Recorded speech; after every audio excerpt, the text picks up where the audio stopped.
죄를 짓는 것과 죄 가운데 사는 것의 차이에 대해서 여러분들과 말씀 나누겠는데요. 우리 계속해서 지난주, 지지난주, 2주, 오늘 3주에 걸쳐서 사망에 이르는 죄와 사망에 이르지 않는 죄에 대해서 설교하고 있습니다. 로마서 6장 14절입니다. 시작. 죄가 너희를 주관치 못하리니 이는 너희가 법 아래 있지 아니하고 은혜 아래 있음이니라. 아멘. 이것은 하나님의 말씀입니다. 6.25 전쟁 참전 용사이기도 하신 하워드 피트만 목사님이 실제로 돌아가셨어요.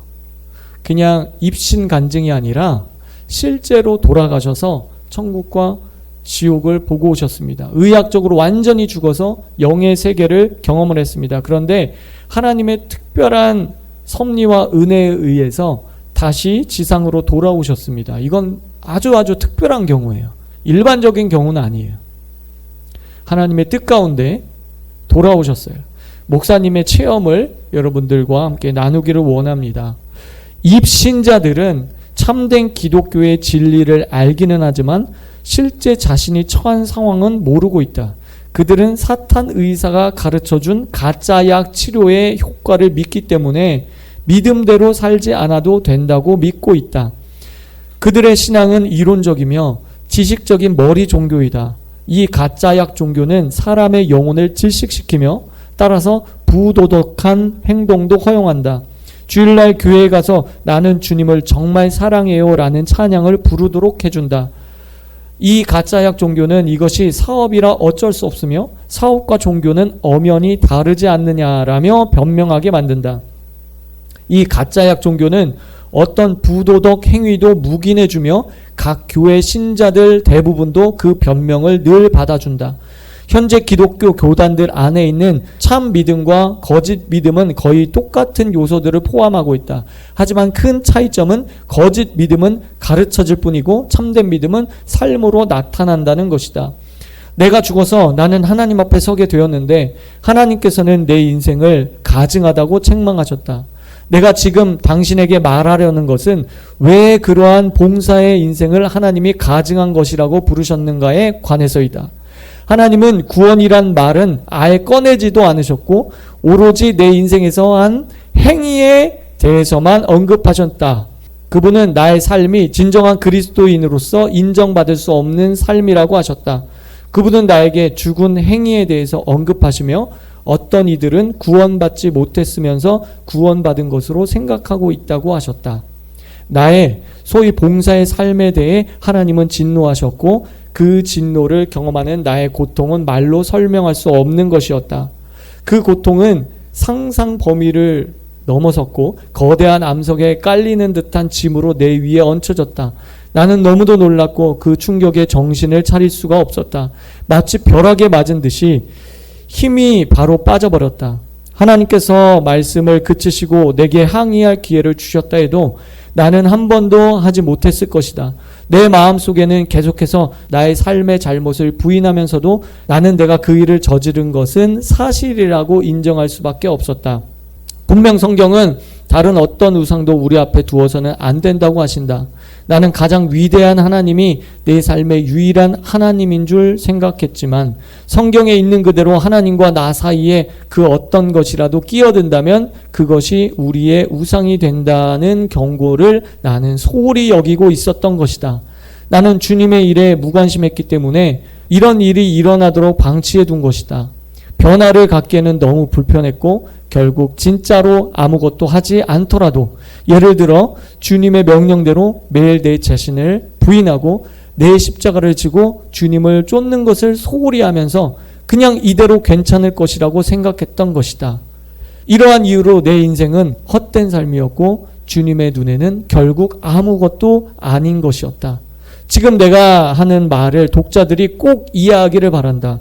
우리는 그리스도인임을 증명하기 위해서 먼저 우리의 행동 하나하나에 담긴 동기를 살펴보아야 하고 그 다음에 회개와 헌신을 통하여 날마다 주님을 따라가야 한다. 우리가 주님을 최우선적으로 섬기기로 결심했을 때 이 결심이 행동으로 나타나야 하며 그렇지 않으면 결심을 아예 하지 않는 것과 마찬가지로 쓸모없는 것이다. 이스라엘 백성들은 애굽에서 구원을 받았습니다. 홍해에서 물세례를 받았어요. 광야에서 신령한 음식을 먹었고 신령한 음료를 마셨습니다. 그런데 하나님께 범죄함으로 그들 중 다수가 멸망을 당했습니다. 멸망을 당했어요. 우리는 출애굽한 이스라엘 백성들을 보면서 강 건너 불구경하듯 그렇게 하면 안 됩니다. 우리는 우리의 본보기 거울로 삼아야 됩니다. 그래서 바울은 이렇게 말했어요. 그런즉 선줄로 생각하는 자는 넘어질까 조심하라. 다 같이 시작. 그런즉 선줄로 생각하는 자는 넘어질까 조심하라. 한 번 구원은 영원한 구원이라면 바울이 이렇게 말할 필요가 없는 거죠. 출애굽한 이스라엘 백성들은 어떤 범죄를 저질러서 멸망을 받았습니까? 고린도전서 10장 1절에서 12절. 바울은 이렇게 진단하고 있습니다. 형제들아 나는 너희가 알지 못하기를 원하지 아니하노니 우리 조상들이 다 구름 아래 있고 바다 가운데 지나며 모세에게 속하여 다 구름과 바다에서 세례를 받고 다 같은 신령한 음식을 먹으며 다 같은 신령한 음료를 마셨으니 이는 그들을 따르는 신령한 반석으로부터 마셨으며 그 반석은 곧 누구다? 그리스도다. 구원을 받은 거죠. 그렇죠. 세례를 받았어요. 신령한 음료, 음식, 신령한 반석. 그 반석 대신 주님을 받아들였어요. 마셨어요. 그러나 5절 그러나 그들의 다수를 하나님이 기뻐하지 아니하셨으므로 그들이 광야에서 멸망을 받았느니라. 6절 이러한 일은 우리의 본보기가 되어 우리로 하여금 그들이 악을 즐겨한 것 같이 즐겨하는 자가 되지 않게 하려 함이니. 자, 왜 멸망받았다고 말씀하고 있어요? 6절에 악을 즐겨했어요. 죄를 즐겨했어요. 죄 가운데 편안했어요. 회개하지 않았어요. 죄를 지으면서 괜찮다. 한번 구원받았으니까 괜찮아. 한번 그 신령한 음식, 음료 우리 마셨잖아. 괜찮아. 그런 거예요. 7절 그들 가운데 어떤 사람들과 같이 너희는 우상 숭배하는 자가 되지 말라. 왜요? 기록된 바 백성이 앉아서 먹고 마시며 일어나서 뛰논다함과 같으니라. 8절 그들 중에 어떤 사람이 음행하다가 하루에 23,000명이 죽었나니 우리는 그들과 같이 음행하지 말자. 그들 가운데 어떤 사람이 주를 시험하다가 뱀에게 멸망하였나니 우리는 그들과 같이 시험하지 말자. 그들 가운데 어떤 사람이 원망하다가 멸망시키는 자에게 멸망하였나니 너희는 그들과 같이 원망하지 말라. 그들에게 일어난 일은 본보기가 되어 또한 말세를 만난 우리를 깨우치기 위하여 기록되었느니라. 그런즉 선줄로 생각하는 자는 넘어질까 조심하라. 여기 보면 구원을 시작한 이스라엘 백성들 신령한 음료를 마시고 신령한 음식 반석으로부터 그 예수 그리스도로부터 공급받았어요. 구원을 받았습니다. 구원을 시작했습니다. 그런데 완성하지 못하고 멸망을 받게 된 이유에 대해서 4가지 죄 때문에 그렇다고 말씀하고 있어요. 우리 1절부터 한번 볼까요? 1절에서 4절까지는 구원의 여정이 시작됐다 설명하고 있어요. 어린 양의 보혈로 6월절을 통과해서 구원이 시작됐다. 자, 5절은 그러나 그들의 다수가 광야에서 멸망을 받았다. 자, 이 사람들이 죄를 져서 멸망받았어요. 그럼 천국에 갔을까요? 지옥에 갔을까요? 지옥에 갔죠. 당연한 거죠. 6절 이것은 우리의 본보기다라고 말씀하고 있어요. 그들이 죄를 즐겨하지 않게 하기 위한 본보기다. 분명하죠? 명확하죠? 따로 해석할 게 없습니다. 자, 이어서 4가지 죄에 대해서 언급하고 있습니다. 7절 우상숭배로 인해서 멸망받았습니다. 8절 성적인 죄로 멸망을 받았어요. 9절 주님을 시험하다가 멸망받았어요. 주님을 시험한다는 게 뭐예요? 주님이 세우신 법들을 무시하고 버렸다는 거예요. 성령 모독죄에 해당된다고 할 수 있습니다. 10절 또 어떤 사람은 원망하다가 불평하는 마음을 가지고 주의 종을 대적하다가 심판받았어요. 원망했다는 것은 주의 종 모세와 지도자들을 향해서 원망했죠. 땅이 입을 벌려 그들을 삼켜버립니다. 그들이 천국에 갔을까요? 지옥에 갔을까요? 당연히 지옥에 갔겠죠. 11절 12절 결론으로 말합니다. 우리의 본보기다. 우리를 깨우치기 위해서 기록됐다. 그런즉 선줄로 생각하는 자는 넘어질까 조심하라. 넘어질까. 넘어질 수 있다는 거예요. 여러분, 이 생의 어느 단계에서든, 여러분들의 믿음이 어느 단계에서든 넘어질 수 있다는 거예요. 가장 위대한 승리를 거둔 그 사람도 넘어질 수 있다, 이 생에서는. 그러니까 조심하라. 구원을 시작한 사람도 위에 4가지 죄로 넘어질 수 있다라고 말씀하고 있습니다. 즉, 버림받을 수 있다. 받은 구원을 끝까지 지키지 못하면 지옥에 갈 수 있다. 멸망받을 수 있다. 이것을 사망에 이르는 죄다라고 성경은 말씀하고 있어요. 자, 여기까지 여러분 다 이해가 되시죠? 다 깨달아지시죠? 그런데 여러분, 깨달아지시면서 한편으로 뭔가 마음에 찝찝함이 있죠? 불안하죠? 사람이 이 생에 있는 동안에 죄를 짓지 않을 수 있는가? 이런 찝찝함이 있어요. 죄를 지을 수밖에 없는데, 그러면 죄를 지을 때마다 우리가 멸망받으면, 구원에서 떨어져 나가면 과연 누가 구원을 받을 수 있느냐, 이런 질문을, 이런 반문을 우리가 가질 수밖에 없어요. 그렇죠? 이런 찝찝함이 있단 말이에요. 이런 의문이 생깁니다. 예, 맞아요, 여러분. 우리가 육체 안에 거하는 동안 죄를 짓고 넘어질 수밖에 없는 게 우리예요. 또 구원을 시작한 사람이 어떤 죄를 지었다고 해서, 삶에 어떤 죄가 있다고 해서 멸망받는 것은 아니에요. 우리가 죄 짓는다고 해서 주님이 우리를 버리시냐? 그게 아니에요. 주님의 사랑은 그렇지 않아요. 그럼에도 불구하고 성경은 사망에 이르는 죄와 사망에 이르지 않는 죄에 대해서 말씀하고 있어요. 그렇기 때문에 이것을 우리가 분명하게 이해할 필요가 있습니다. 그냥 얼렁뚱땅 그렇지 않을 거야, 설마, 이렇게 넘어가서는 안 되고, 사망에 이르는 죄가 무엇인지 분명하고 명확하게 우리가 알아야 합니다. 자, 사망에 이르는 죄에 대해서 앞서 2주에 걸쳐서 제가 설교를 했어요. 성령 모독, 회방죄, 남을 용서하지 않는 죄, 믿음에서 떠나는 죄, 배교라고 합니다. 그리고 오늘 살펴볼 반복적으로 지으면서 회개하지 않는 죄, 반복적으로 그것을 지으면서 회개하지 않는 죄, 이것이 어느 선을 넘어버리면 사망에 이르는 죄가 될 수 있습니다.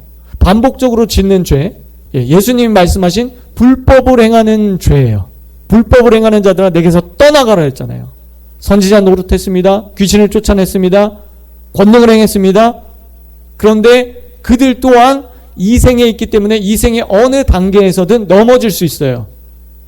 그들이 그렇게 막 귀신을 쫓아내고 능력을 행하고 막 치유 사역을 하고 주님의 이름으로 막 예언도 하고 하나님 음성 듣고, 그런데 불법을 행해서 멸망받았어요. 왜 그랬어요?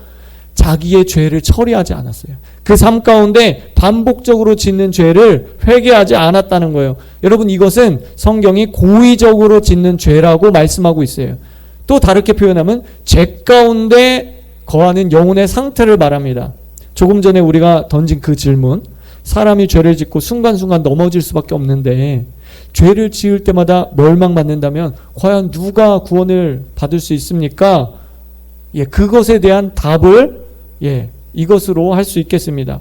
단지 미성숙하거나 연약해서 죄를 짓는 게 아니라 아예 죄 가운데 사는 것, 그것이 사망에 이르는 죄예요. 여러분, 이건 다른 거죠. 그리스도인이 거룩하게 살려고 노력해요. 성결하게 살려고 노력해요. 하나님 말씀대로 살려고, 순종하려고 노력해요. 그런데 우리는 연약해서 어쩔 수 없이 죄를 짓는 것과, 그냥 죄 가운데 내가 그 돼지처럼, 돼지는 씻겨놓으면 또 들어가지고 뒹굴잖아요. 돼지처럼 그 죄 가운데 사는 것은 다르다고 하는 거예요. 죄 가운데 사는 것은 주님 말씀하신 불법을 행하는 거예요. 고의로 짓는 죄입니다. 하나님께서는 고의로 짓는 죄에 대해서 엄히 경고하고 계십니다. 민수기 15장 30절 다 같이 읽겠습니다. 시작. 본토인이든지 타국인이든지 고의로 무엇을 범하면 누구나 여호와를 비방하는 자니 그의 백성 중에서 끊어질 것이라. 이거 무시무시한 말씀이에요. 여기서 고의로 할 때 히브리어로 빼야 됩니다. 손을 들어 고의로, 의지적으로, 이런 뜻이에요. 그러니까 손을 든다는 건 우리가 거룩한 손 들고 찬양하죠. 그것과 비슷한 거예요. 손을 든다는 것은 여호와를 대적하기 위해서 의지적으로, 고의로 손을 든다는 거예요. 그리고 비방, 회방이라고 번역된 히브리어는 욕하다, 모욕하다라는 뜻입니다. 개역 한글에는 여호와를 회방하는 자라고 번역되어 있고, 개역 개정에는 비방하는 자다, 이렇게 번역이 되어 있어요. 따라서 계속해서 똑같은 죄를 반복해서 짓는 것은 죄, 불법이라는 것을 알면서 고의적으로 짓는 죄예요. 아, 내가 지금 죄 짓고 있는 거구나. 내가 이것을 하면 죄지라고 알면서 고의적으로 짓는 죄입니다. 이것은 하나님이 보실 때 손을 높이 들어 의지적으로 여호와를 욕하다, 모욕하다, 회방하는 죄가 돼요. 그렇기 때문에 이 죄 가운데 계속 거하고 있으면 이것은 사망에 이르는 죄, 구원받은 자도 탈락될 수 있습니다. 왜냐하면 우리는 아직 이생에 있기 때문에. 이것은 예수님이 마태복음 12장 31절에 말씀하신 성령 해방죄가 되기 때문에 사하심을 받지 못하는 죄에 이르게 됩니다. 여러분, 이 세상에서도 제일 무서운 죄가 뭐예요? 옛날부터 임금님께, 왕에게 반역하는 거, 반역죄. 반역죄는 3대를 멸하잖아. 권위에 도전하는 게 가장 무서운 죄예요. 여호와를 모독하는 거, 회방하는 거. 그러니까 고의로 짓는 죄는 하나님이 보실 때 그렇다는 거예요. 죄 가운데 사는 거는 고의로 짓는 죄고, 그것은 하나님이 보실 때 반역죄라는 거예요. 민수기 35장 31절에 자, 우리 형제들만 크게 시작. 고의로 살인죄를 범한 살인자는 생명의 속전을 받지 말고 반드시 죽일 것이며, 생명의 속전은 바로 예수 그리스도를 상징하는 거예요. 구원을 상징하는 겁니다. 근데 그거 받지 말래. 너를 구원해서 버린다는 거예요. 고의로 살인죄 범하는 거예요. 여러분, 여기 고의로 지은 죄가 나옵니다. 여러분, 이 말씀의 근거로 해서 낙태는 고의로 지은 죄입니까? 아닙니까? 고의로 지은 죄예요. 고의로 지은 죄. 그러니까 낙태는 고의로 생명을 죽이는 살인죄입니다. 따라서 구원받은 사람이라 할지라도 낙태죄를 짓고 회개하지 않으면, 그의 마음의 중심으로 회개하지 않으면 지옥에 갑니다. 왜냐하면 고의로 지은 죄이기 때문에 사하심을 받을 수가 없어요. 여러분, 문재인 정부에서 낙태법 폐지시켰죠? 낙태법 폐지시켰어요. 그래서 대한산부인과 의사회에서 조사를 했어요. 우리나라에서 하루에 낙태 수술이 3,000건이라고 발표했어요. 3,000건. 여러분, 이건 다 같이 죽자는 거예요.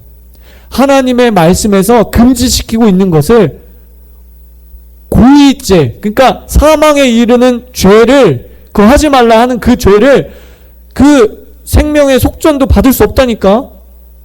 근데 그것을 인간의 오만한 법으로 이 죄를 져도 괜찮습니다, 당신 괜찮습니다, 합법시킨 거예요. 여러분, 이건 끔찍하고 무서운 거예요. 여러분, 사망에 이르는 죄를 인간이, 하나님이 만드신 그 죄를 인간이 법으로 허용해버린 거예요. 여러분, 이것은 살인이고 이것은 고의로 짓는 죄고, 사단의 꾀임입니다.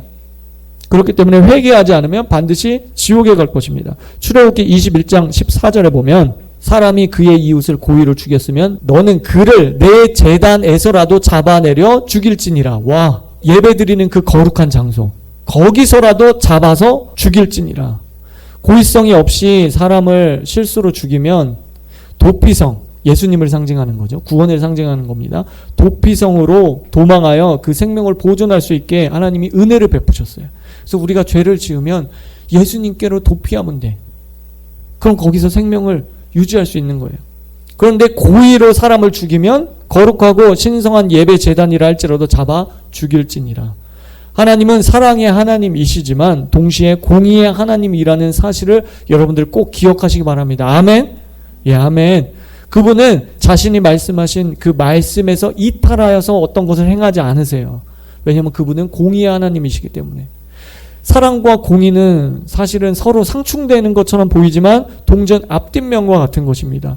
사랑 없는 공의가 있을 수 없고요, 공의 없는 사랑이 세워질 수가 없는 거예요. 여러분, 인간 나라에서도 공의가 중요합니다.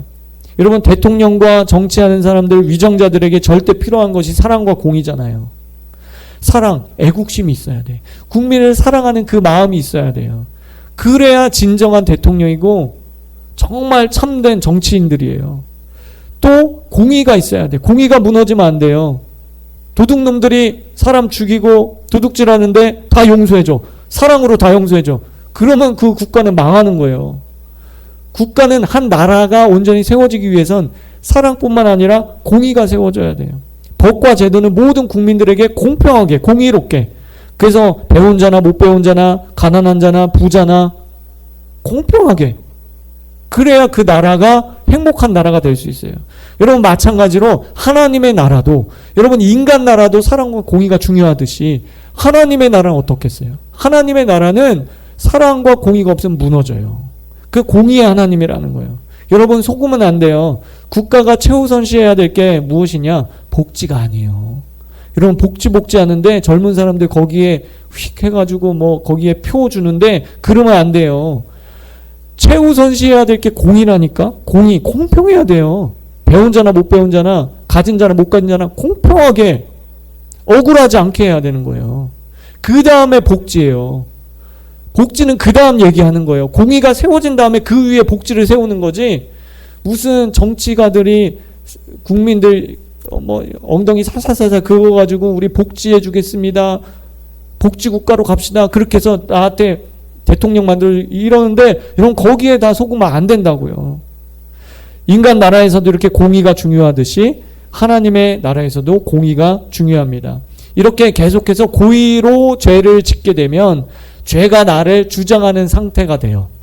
즉 연약해서 실수로 어쩌다가 내가 죄에 넘어지는 것이 아니라 죄 가운데 살게 되면 고의로 죄를 짓게 되고 죄가 나를 주장하게 된다. 그래서 바울은 우리에게 이렇게 당부합니다. 죄가 너희를 주관치 못하리니 이는 너희가 법 아래 있지 아니하고 은혜 아래 있음이니라. 우리가 계속해서 은혜 아래 거하기 위해서 뭐가 필요합니까? 믿음이 필요해요. 아무나 은혜 안에 들어가는 게 아니라 그분을 나의 구세주, 나의 주님으로 믿을 때 구원받는 거잖아요. 은혜 받는 거잖아요. 그러니까 우리가 은혜 아래 계속 거하기 위해서는 죄 가운데 거하면 안 된다는 거예요. 처음에는 사람이 술을 마셔요. 그러다가 술의 힘이 사람을 주장하게 돼요. 그렇죠? 죄를 반복해서 고의로 짓게 되면 죄가 나를 주장하게 되는 그런 상태가 된다는 거예요.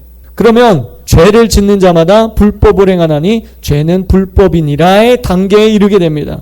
또 죄를 짓는 자마다 마귀에게 속하나니의 단계가 돼요. 선을 넘어버린 거예요. 그러면 믿는 자라 할지라도 결국 사망에 이르는 그런 지경이 된다는 것이에요. 다윗은 이렇게 고백했습니다.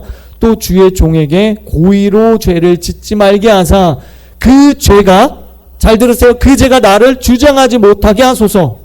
그리하면 내가 정직하게 큰 죄과에서 벗어나겠나이다. 벗어나서 하나님의 은혜 아래 계속해서 거할 수 있다라는 것입니다. 여러분, 천국은 누가 갈 수 있습니까? 한마디로 그리스도와 연합된 자가 천국에 갑니다. 죄와 연합되면 죄의 나라에 가요. 죄는 마귀에게 속하나니. 죄 가운데 계속 살면 죄와 연합된 것이고, 그럼 마귀의 나라에 가는 거예요.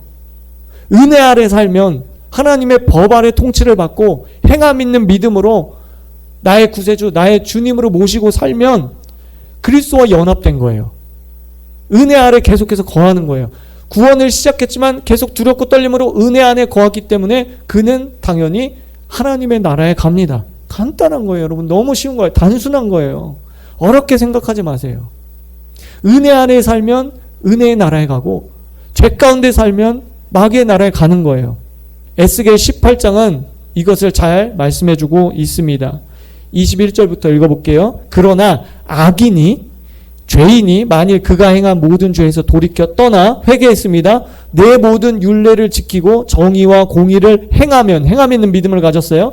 순종하는 믿음을 가졌어요. 반드시 살고 죽지 아니할 것이라. 이게 은혜예요, 은혜. 우리는 죄인이었는데 이게 은혜라고요. 22절, 그 범죄한 것이 하나도 기억되지 않는데요. 할렐루야. 그가 행한 공의로 살리라. 주 여호와의 말씀이니라. 내가 어찌 악인이 죽는 것을 조금들 기뻐하랴. 그가 돌이켜 그 길에서 떠나는 것을 어찌하여 기뻐하지 않겠느냐. 누구는 선택해서 천국 보내고 누구는 유기해서 지옥 보내고 그런 하나님이라고 말씀하세요 지금? 아니죠. 어떤 사람은 천국 보내고 어떤 사람은 지옥 보낸다고 말씀하신 거예요? 아니요. 악인이 죽는 것을 내가 기뻐하랴? 아니다. 24절, 만일 의인이, 자, 구원이 시작됐어요. 믿음으로 사는 자예요. 의인이 돌이켜 그 공의에서 떠나 범죄하고 악인이 행하는 모든 가증한 일대로 행하면 살겠느냐? 그가 행한 공의로운 일은 하나도 기억함이 되지 아니하리니. 왜요? 지옥에 가면요 상급도 없어요. 내가 열심히 봉사한 거, 내가 열심히 전도한 거, 지옥 가면 아무 소용이 없는 거예요. 기억되지 아니하리니 그가 그 범한 허물과 그 지은 죄로 죽으리라. 구원을 시작한 순례자가 계속해서 죄 가운데 살면 멸망당한다. 분명히 이 말씀에서 말씀하고 있습니다. 25절, 그런데 너희는 이르기를 주의 길이 공평하지 아니하다 하는도다. 이스라엘 족속아 들을지어다. 내 길이 어찌 공평하지 아니하냐. 너희 길이, 너희 생각이, 너희 신학이, 너희 잘못된 구원관이 공평하지 아니한 것이 아니냐. 26절 반복해서 말씀하십니다. 중요하니까. 만일 의인이 그 공의를 떠나 죄악을 행하고 그로 말미암아 죽으면 그 행한 죄악으로 말미암아 죽는 것이라. 만일 악인이 그 행한 악에서 떠나 정의와 공의를 행하면 그 영혼을 보존하리라. 그가 스스로 헤아리고 그 행한 모든 죄악으로 돌이켜 회개입니다. 떠났으니, 행함이 동반된 믿음이에요. 떠났으니 반드시 살고 죽지 아니하리라. 29절, 그런데 이스라엘 족속은 이르기를 주의 길이 공평하지 아니하다는도다. 이스라엘 족속아, 나의 길이 어찌 공평하지 아니하냐. 너의 길이 공평하지 아니한 것이 아니냐. 25절과 똑같아요. 주 여호와의 말씀이니라. 이스라엘 족속아, 내가 너희 각 사람이 행한 대로 심판할지라. 행위 심판이에요. 바울이 말한 대로 행위 심판. 행위 구원이 아니라 은혜 구원인데, 믿음 구원인데 그 이후에는 행위 심판이라는 거예요. 행한 대로 심판할지라. 예수님 말씀하시죠. 내 하늘 아버지의 뜻대로 행하는 자라야 구원되리라. 그죠? 행위 심판. 너희는 돌이켜 회개하고 모든 죄에서 떠날지어다. 그러한즉 그것이 너에게 죄악의 걸림돌이 되지 아니하리라. 너희가 돌이켜서 회개만 하면 다 구원시켜 주겠다. 이런 은혜의 말씀입니다. 찰스 피니 목사님은 이렇게 말씀하셨습니다. 만일 어떤 사람이 이따금 강력한 유혹을 받아 죄를 짓고 나서 회개하고 당분간 그것을 버렸다가 다시 유혹에 굴복하여 그 죄를 범한다면 그가 죄 가운데 살고 있다는 것은 옳지 않다. 왜냐하면 그는 고의적이고 상습적이며 고집스럽게 그 죄를 범하는 것이 아니며 항상 그 죄를 버리려고 하며 그것에 저항하고 있음에도 불구하고 때때로 유혹이 그를 덮쳐 지배한다는 의미에서 볼 때 그것은 우발적인 범죄라고 볼 수 있기 때문이다. 뒤집어 말하면 뭐예요? 계속해서 죄 가운데 살면 고의적이고 상습적이고 고집스럽게 성령을 모독하고 주님을 회방하면서 짓는 죄다라는 거죠. 에스겔의 말씀과 함께 이 말씀 이해되시죠? 단순히 죄를 짓는 것과 죄 가운데 사는 것은 다르다. 그러면 어느 정도 죄를 지어야 고의적인 죄가 될까요? 여러분, 이런 질문에 우리가 똑 부러지는 답을 알고 싶은 것이 사람의 마음입니다. 그러나 여러분, 사람마다 환경이 달라요. 조건이 다릅니다. 마음의 동기가 달라요. 그렇기 때문에 하나님은 하나님의 지혜와 공평으로 하나님께서 판단하실 것이라는 걸 우리가 믿어야 됩니다. 우리가 천국 지옥 간증을 들어보면 어떤 사람은 지옥에 떨어지죠. 그런데 어떤 사람은 지옥에 빨려 들어가다가 아까 하워드 피트만 목사님처럼 빨려 들어가다가 하나님의 특별한 은혜 가운데 건지심을 받아요. 그럼 왜 그럴까요? 하나님 공평하지 않아서 그런 걸까요? 아니에요. 하나님은 그 사람의 중심을 아세요. 그 사람의 동기를 보세요. 그러니까 인간적인 판단에 이런 게 공평하지 않게 보일 수 있어요. 그러나 하나님께서는 그 사람의 중심과 동기를 보신다. 자, 여러분, 그리고요, 여러분, 우리가 이런 것을 고민할 필요가 없어요, 사실은. 왜냐면 우리는 그냥 계속 회개하면 돼. 조그만 죄라도 남김없이 우리는 회개하면 되는 거예요. 자, 다 같이 읽어보겠습니다. 시작. 하나님의 결정에 고민과 의문을 갖기보다는 자신의 죄를 진심으로 회개하는 쪽을 선택하십시오. 그러니까 고민할 필요가 없어. 하나님이 어떤 사람은 뭐 이렇게 해주시고 하나님 저렇게 해주시고 왜 그러지? 그렇게 고민할 필요가 없어. 우리는 모든 죄를 씻어내면 돼요. 모든 잘못을 하나님 앞에 가지고 나가면 됩니다. 하나님께서는 하나님의 지혜와 판단으로 중심을 꿰뚫어 보시고 그 사람을 판단하실 거라는 믿음을 가져야 합니다. 오스왈드 스미스 목사님이 이렇게 말씀하셨어요. 반주해 주세요. 그리스도인은 그의 정상적인 생활은 아니지만 죄에 빠질 수 있다. 나침판의 바늘은 항상 북쪽을 가리키지만 그러나 무엇인가가 그것을 옆으로 돌리는 것이 가능하며 그래서 잠깐 동안 그것이 다른 방향으로 가리킬 수 있으나 다시 북쪽을 가리킬 것이다. 자, 다 같이요. 시작. 참된 그리스도인도 이와 같다. 그는 상습적으로 죄를 짓지 않는다. 아주 작은 죄라도 남김없이 여러분 다 회개해야 됩니다. 소똥도 똥이고요. 파리똥도 똥이에요. 둘 다 똥이에요. 여러분 파리똥 보셨어요? 저도 못 봤어요. 아주 작아서 보이지도 않아. 근데 똥은 똥이야. 더러운 건 더러운 거야. 여러분 죄는 죄예요. 인간적으로 볼 때 시기하고 질투하고 이런 건 너무 작아서 우리가 회개 잘 안 하잖아요. 누구 마음으로 미워한 거.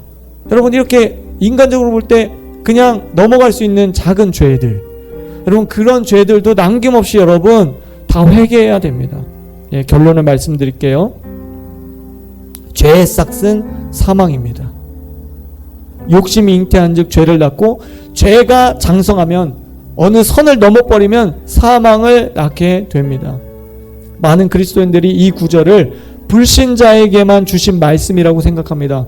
저도 예전에 그렇게 생각을 했었어요. 그러나 이 구절은요, 불신자들 뿐만 아니라 믿는 자들, 구원을 받고 구원의 여정에 참여한 믿는 자들에게 주신 말씀이에요. 왜냐하면요, 로마서와 야고보서의 문맥을 보면요, 둘 다 믿는 자들에게 쓴 편지이기 때문에 그렇습니다.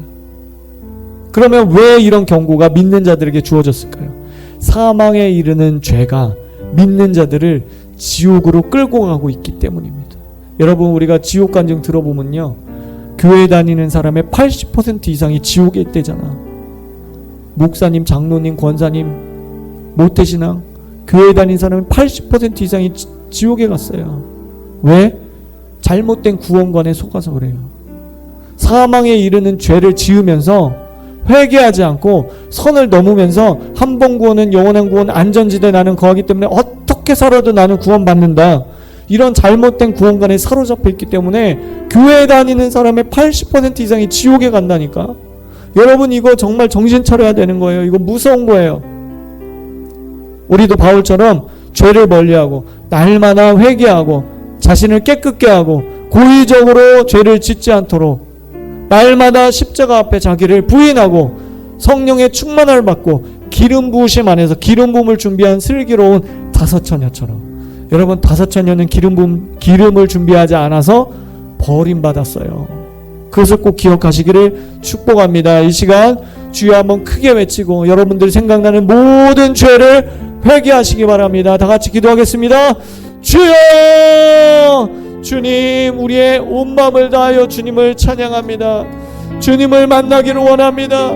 주님, 이 시간 말씀을 들었습니다. 주님을 따르기를 원합니다. 예수님은 좁은 길, 좁은 문으로 들어가기를 힘쓰라 말씀하고 있습니다. 그리로 들어가는 자가 적다라고 말씀하셨습니다. 그리로 들어가는 자가 적다, 천국 가는 자가 적다라고 말씀하고 계십니다. 하나님 아버지, 우리가 넓은 길 가지 않게 하여 주시옵소서. 우리가 좁은 길로 가게 하여 주시옵소서. 주님, 내 삶의 동기가 무엇입니까? 내 신앙의 동기가 무엇입니까? 나는 그리스도인으로서의 그런 삶을 살고 있습니까? 혹시 주님과 나 사이에 다른 어떤 것이 끼어들어와 있지는 않습니까? 주님, 구원을 시작한 우리가 불법을 행하고 있지는 않습니까? 출애굽한 이스라엘 백성들을 우리의 본보기로 삼아 그것을 기억하게 하여 주시옵소서. 하나님, 날마다 우리의 죄를 회개하고 날마다 기름을 준비하며 날마다 하나님 앞에 거룩하고 정직하게 살아갈 수 있도록 인도하여 주시옵소서. 죄를 지으면서 어떤 선을 넘으면서 계속해서 나는 괜찮다, 안전하다 생각하지 않게 하여 주시옵소서. 그런즉 선줄로 생각하는 자는 넘어질까 조심하라. 하나님 아버지, 우리에게 이것을 알게 하시니 감사합니다.